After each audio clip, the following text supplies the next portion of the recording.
You smell what the flock is cooking. Flock up or flock off. Not you stick around because it's about to go down. You now flock with the most energetic entity in the Eagleverse here on the Maniac Monday. We have returned. Finally, the flock has returned to Maniac Mondays. We got a lot to get into today with our flock pots, where we get dishing on this edition, what we spitting and all that. How we clicking on this Maniac Monday. We got a little bit of Saquon Barkley, of course. What the fuck? You see what time it is? What? And of course, you know Bryce Huff, what just happened over the past week. A little CJ, GJ, a little bit of the salary cap, of course, a little bit of the brotherly stuff, because I feel like I talk about this every flocking week now. And maybe a little Eagles tribute if I remember to get to that, because you know the Maniac Mom be spending, always spending.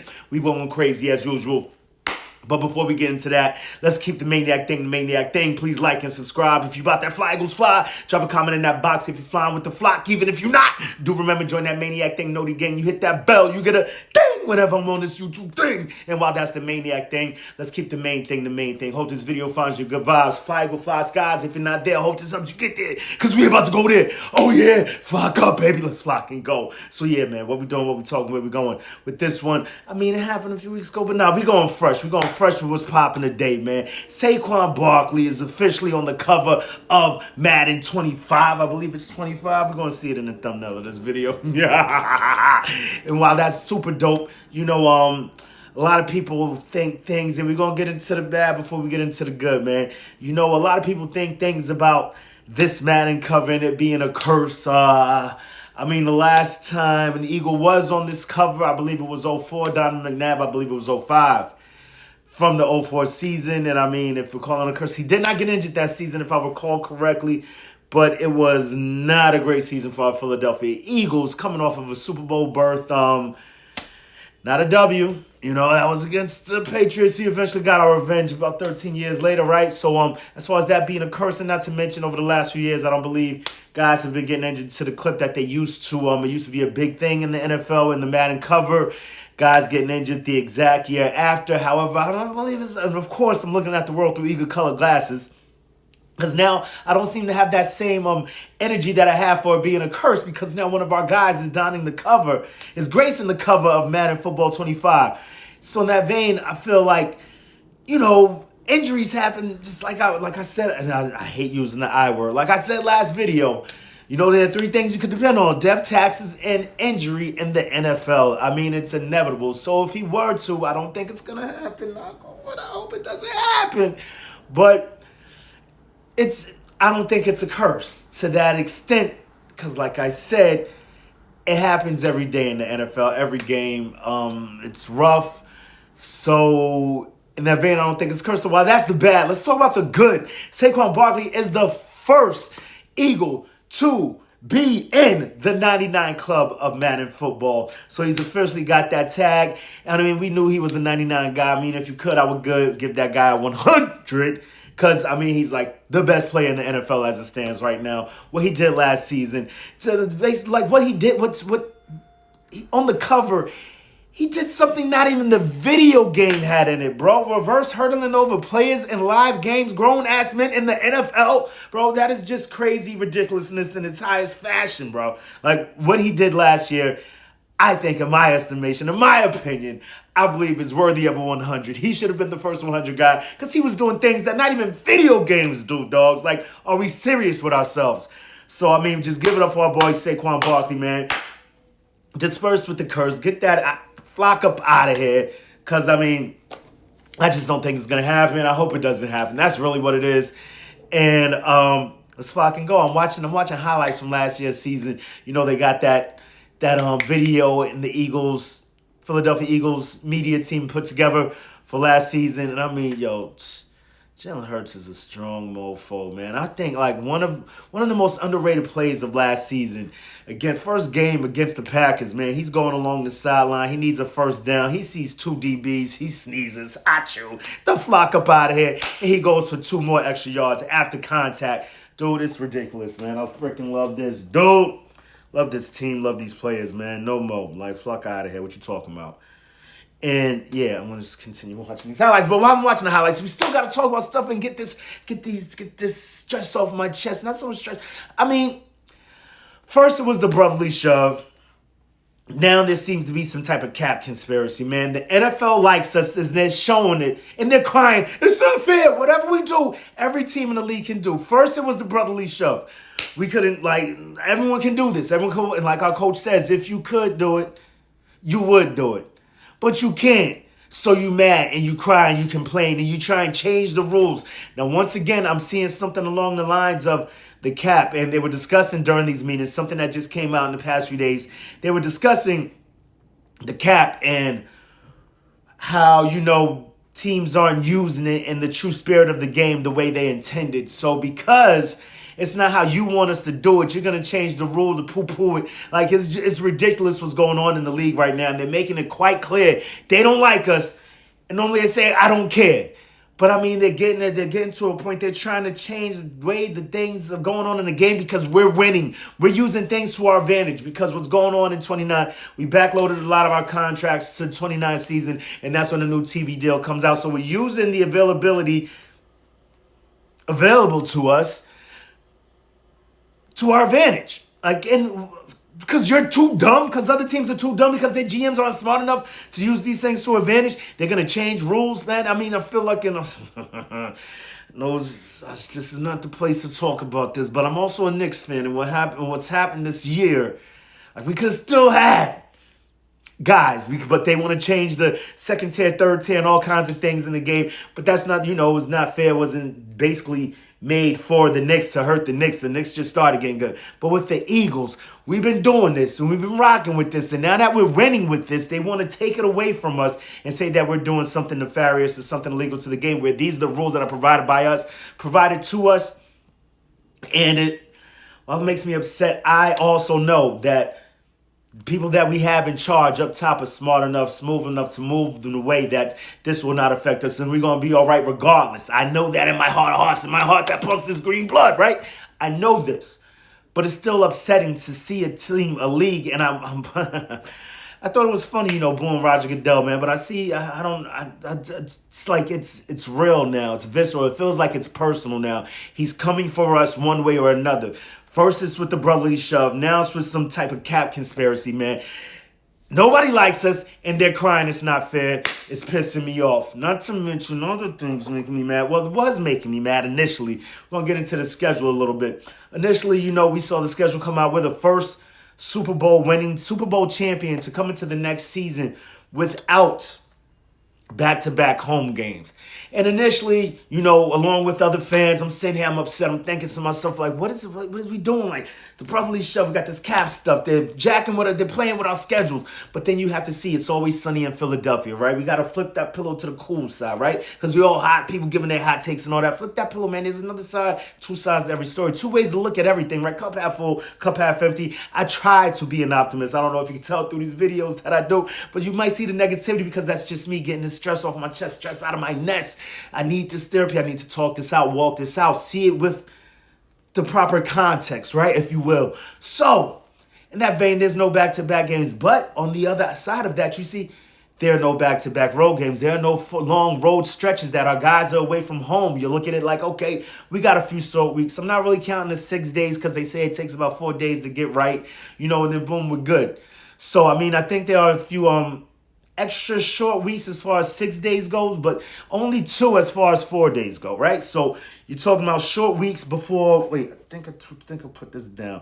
We've got short weeks going against the Giants and the Bears. I'm sorry. I would love a bit more time for the Bears. And you know what? The Giants may be better. The Giants may be better this season. But if we're going off of past performance, last year's deals with both teams, not the hardest teams to go against after short 4-day weeks. I believe one is a 4-day, one is a 5-day week, if I recall correctly, right? So, the only thing about the Bears, I just wanted a little extra, at least a regular week for the Bears because of their coach talking crazy. The new coach, he ain't sniff a blade of grass and being a head coach yet. He's out here talking crazy. I like explosive plays. I like my plays to be pretty. I like my quarterback's nails. Like, the flock up out of here. What are you talking about? I want to smack them up so bad because he's out here talking crazy and he ain't done that yet. Saquon Barkley over the shoulder, bro, is just ridiculous. We got a running back that catches like a damn wide receiver and jumps like an Olympic hurdler. Did you see the Olympian talking to Saquon? Even Olympians are mystified by Saquon Barkley. Check it out once again. Something else on the Eagles media page. Yeah, I know I get sidetracked real quick. It's that ADD. There goes the play. It's crazy, yo. Oh, remember where you were at that day, man. November 3rd, 2024, bro. When Saquon Barkley jumped over a whole grown-ass man on an NFL football field. Ridiculousness at its highest. So you've got short weeks against the Giants and the Bears, and I really want to BTA the Bears, not to mention BTA. Did you see Reed Blankenship? They were interviewing who this week? Gilly the King, Gilly the King, Reed Blankenship with the dope T, BTA defense. And then you see what? Coy Detmer is the one that first started. He's pulling off the belt in the game with the Eagles. What? Backup quarterback extraordinaire for the Eagles in the 90s, somewhere in the 90s, right? Yeah, it's just crazy. It's super dope. BTA all day, and I really wanted to put that BTA pause to the Bears. Hope we still do it. That's coming off of a short week, but back in the same vein of what I'm trying to get across right here, as far as looking at the schedule as a detriment, we can also look at it as a positive, because then I believe we got 3 long weeks.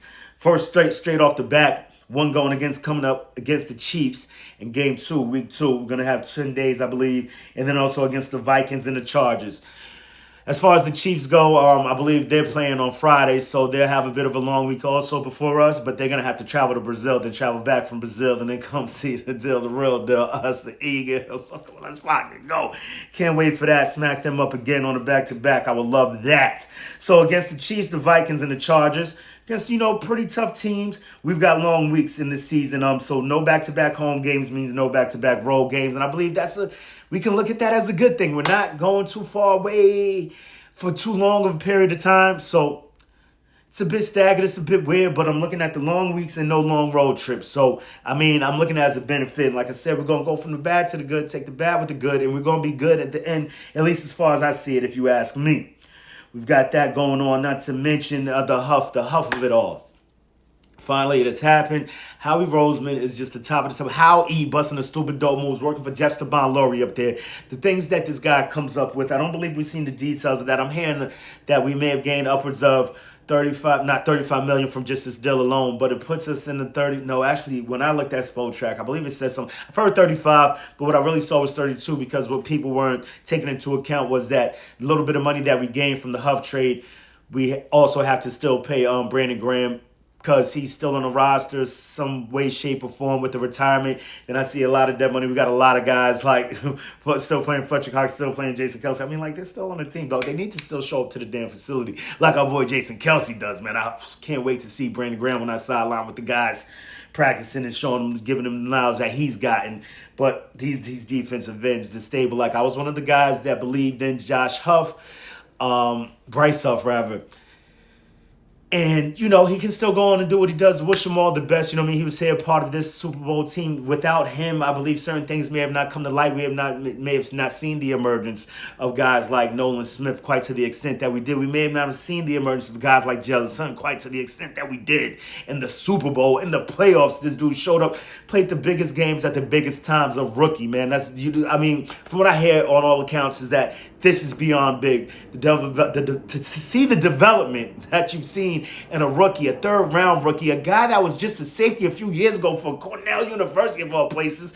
No shade on Cornell University, my homeboy Josh, JK Maniac, my boy. He did big things and he's doing big things coming out of Cornell. I went up there. I've seen concerts in Cornell, y'all. It's crazy. Met the man in Redman. One of them is short. I don't know. Ghostface sat on the stage and told stories. It was amazing. You had to be there. Regardless of what, going from Cornell to where the fuck did he end up? From Cornell to Texas, not even Texas Christian, Texas Baptist or whatever the case may be. In school with not as many people in the school as Cooper DeJean had in his damn town. It's wild. And to see what he came and what he's doing, man. I didn't speak on Jalen Sutton enough in my last video when I was talking about the defensive ends. So I'm super hyped to see him be able to do more, not to mention that whole stable we have going on right now.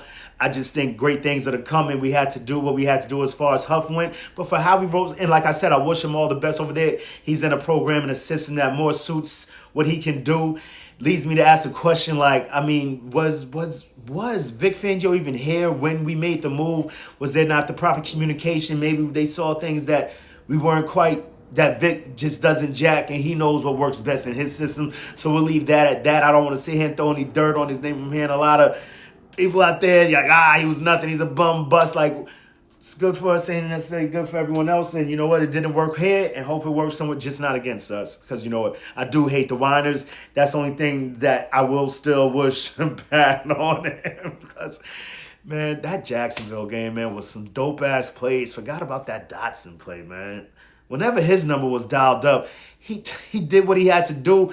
It wasn't that, as much as I love Kes Watkins, man, it wasn't that like, oh, he's not getting his touches and it's hard for a guy not to get his touches. Big shout out to A.J. Brown pointing that out for his boy Kes, man. But whenever Dotson's number was dialed up, albeit to the minutest extent, this dude came up, showed up big, and made big plays. Unlike Mr. Huff over there.